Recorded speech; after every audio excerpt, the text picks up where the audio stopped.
হে guys welcome back to my YouTube channel Nazinara Khatun. আসসালামু আলাইকুম। আপোনালোকে সকলো কেনেকৈ আছে? আপোনালোকৰ দুৱাৰ একেবাৰে ইনশাল্লাহ ময়ো ভালে আছোঁ। আৰু আজি মই বনাইছোঁ কঁঠালৰ কাবাব। তাৰ কাৰণে মই ইয়াত লৈ ল'লোঁ কঁঠাল, যিহেতু মই মিক্সিত জাৰত গ্ৰাইণ্ডেড কৰি দিলোঁ।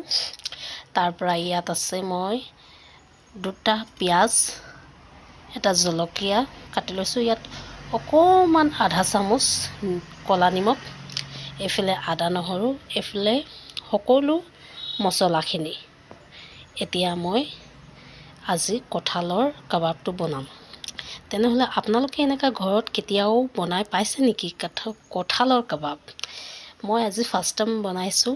কমেণ্টত জনাবচোন কেনেকৈ হৈছে, কেনেকৈ নাই। আৰু মোৰ চেনেলটো প্লিজ ছাবস্ক্ৰাইব কৰি দিব দেই। আজিলৈ ইমানটোৱেই। Bye bye.